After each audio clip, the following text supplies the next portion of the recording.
Sebagai dosen atau peneliti, pasti pernah kepikiran, lebih baik mengandalkan hibah atau dana mandiri buat penelitian. Nah, ini pertanyaan klasik yang sering muncul di dunia akademik. Kita cari tahu lebih dalam mana yang lebih cepat mengangkat karir akademik. Sebelum masuk ke perbandingannya, kita kenalan dulu sama dua skema ini. Hibah, pendanaan yang diberikan oleh lembaga tertentu untuk mendukung penelitian atau proyek akademik. Dana mandiri, pendanaan dari kantong pribadi dosen atau peneliti tanpa pergantungan pada hibah eksternal. Keduanya punya kelebihan dan tantangan masing-masing, tergantung dari strategi dan tujuan akademikmu. Hibah sering jadi pilihan utama karena beberapa alasan. Pendanaan lebih besar, bisa mencakup biaya penelitian, alat, hingga publikasi. Dapat meningkatkan kredibilitas akademik.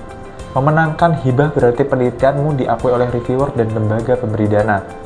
Dukungan dari institusi dan kolaborasi lebih luas, lebih sering melibatkan kerjasama antar akademisi atau mitra industri. Tapi tentu saja ada tantangannya. Proses seleksi ketat, banyak pesaing dengan proposal penelitian yang jauh lebih kuat. Administrasi dan laporan pertanggungjawaban, harus teliti dalam menyusun laporan keuangan dan progres penelitian. Waktu yang lebih lama, mulai dari penyusunan proposal hingga pencairan dana bisa memakan waktu berbulan-bulan.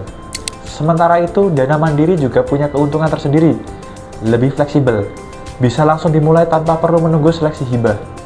Tidak ada persyaratan administrasi yang rumit, tidak perlu laporan pertanggungjawaban ke pihak eksternal, kendali penuh atas penelitian, tidak terikat dengan syarat dan pemberi dana. Tapi ada beberapa hal yang perlu diperhatikan. Beban finansial lebih besar tentunya.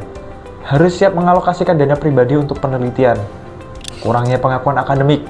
Tidak seperti hibah, penelitian dengan dana mandiri tidak melalui seleksi reviewer eksternal. Kesulitan mendapatkan kolaborasi.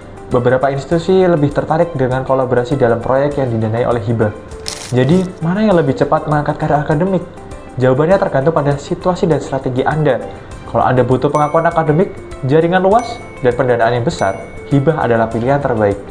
Kalau Anda yang ingin memulai penelitian segera, tanpa birokrasi dan memiliki kebebasan penuh, dana mandiri bisa jadi opsi yang lebih cepat.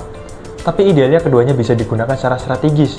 Awali dengan dana mandiri untuk penelitian kecil, lalu gunakan hasilnya sebagai dasar untuk mengajukan hibah penelitian lebih besar. Masih penasaran cara meningkatkan peluang lolos hibah? Yuk ikuti coaching klinik sukses lolos hibah BIMA.